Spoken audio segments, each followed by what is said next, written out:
It was the early hours of the morning in 1986, near King Circle in Mumbai. A lone man walked along the deserted roadside when his eyes fell upon a lifeless body.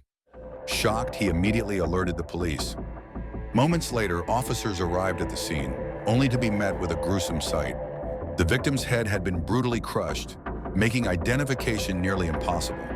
Nearby, a massive boulder, weighing nearly 30 kilograms, lay ominously beside the corpse, a silent witness to a horrifying crime. The police soon identified the victim as a homeless man who spent his nights sleeping on the platform. At first, they suspected it was the result of a dispute between fellow homeless individuals. But as they investigated further, they uncovered a chilling detail. He was the only one there that night. Just a few days later, another gruesome murder shook the city. This time, it happened in Sion, Mumbai. The victim, like the first, was a lone homeless man sleeping on a deserted platform. And just like before, his head had been crushed beyond recognition. There were no witnesses, no signs of a struggle, only a lifeless body in a crime scene that sent chills down the spines of investigators. It was no longer just a random act of violence. Mumbai had a killer on the loose. As the police examined the crime scene, a disturbing pattern began to emerge. The method of killing, the choice of victim, the lack of witnesses, it all mirrored the previous murder near King Circle. The brutal precision left no room for doubt.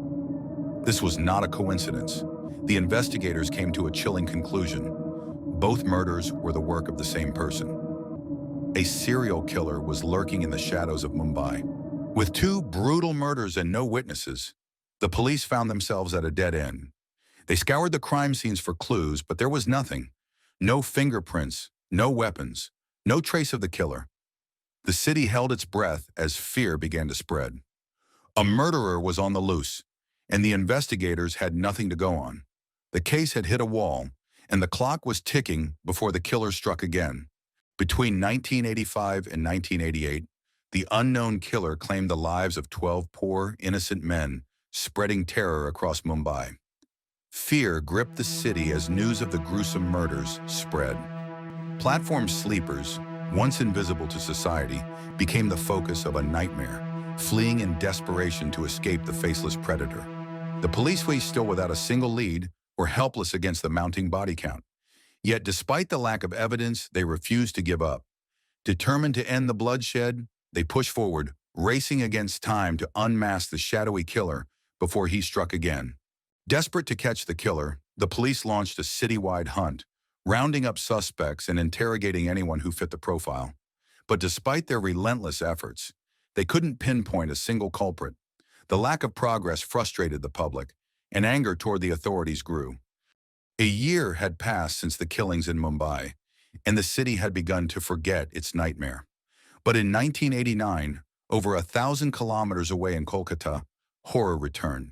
A frantic call led the police to a crime scene near the iconic Howrah Bridge. What they saw left them frozen in shock. A man lay dead, his head brutally crushed.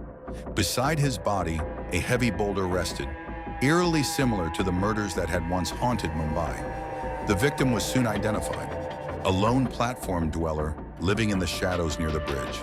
Just 2 days later, another body was found near Howrah, killed in the exact same brutal fashion, his head crushed beyond recognition, and beside him, the same ominous boulder. The Kolkata police could no longer ignore the terrifying pattern. A cold-blooded killer was on the loose, and his methods mirrored the unsolved murders that once plagued Mumbai. Realizing the gravity of the situation, the authorities launched an intense manhunt, determined to track down the murderer before he struck again.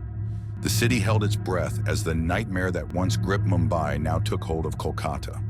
The news of the killings sent shockwaves throughout the country, drawing the attention of law enforcement nationwide. Then Kolkata police received an urgent call from their counterparts in Mumbai. The voice on the other end carried a chilling revelation. Similar murders had haunted Mumbai for the past 2 years, following the same disturbing pattern. Yet despite relentless efforts, the killer had never been caught. Realizing they were dealing with a serial murderer who had now resurfaced in Kolkata, the investigators wasted no time. They requested full case details from Mumbai police, hoping that somewhere in the old files lay the key to unmasking the faceless predator who had eluded justice for so long. After carefully comparing both case files, the police confirmed their worst fears. The murders in Mumbai and Kolkata were undeniably linked. The killer's modus operandi was identical. Homeless victims, lone sleepers, heads crushed with a heavy boulder, and no witnesses. With this chilling realization, the Kolkata police gave the murderer a name, Stoneman. Determined to put an end to the bloodshed, the authorities intensified their investigation, scouring the city for any lead. But before they could make progress, another gruesome killing rocked Kolkata. Another platform dweller, another crushed skull, another lifeless body left behind. The Stoneman was still out there, and he wasn't done yet. In just 6 months, the Stoneman turned the city of Joy into a city gripped by fear.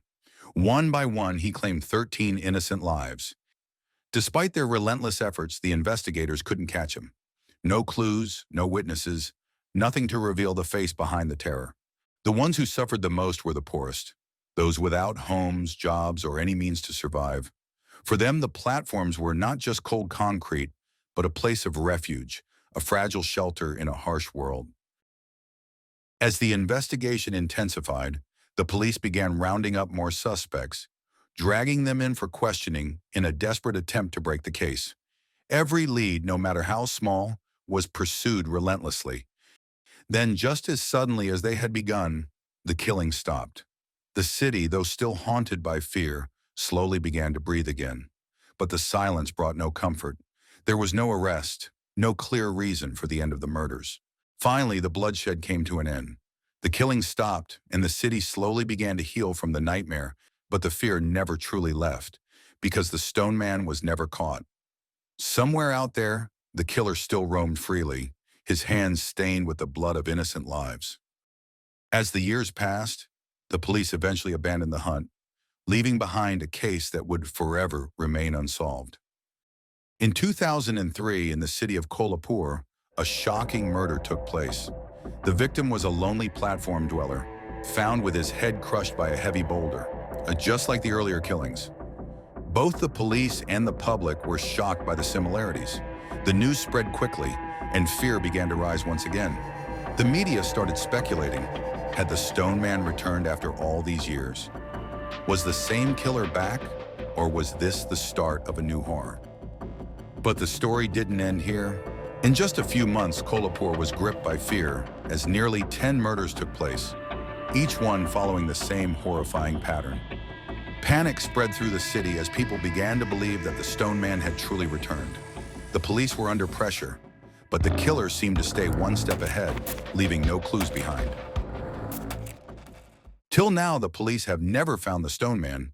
The man who once shook an entire nation with fear remains a mystery. No name, no face, just a shadow that disappeared without a trace. And who knows? Maybe he's still out there, roaming freely, or perhaps he's even watching this video right now. What do you think about this shocking case? Share your thoughts in the comments below. And if you found this case intriguing, don't forget to like this video and subscribe to our channel for more spine-chilling crime investigations.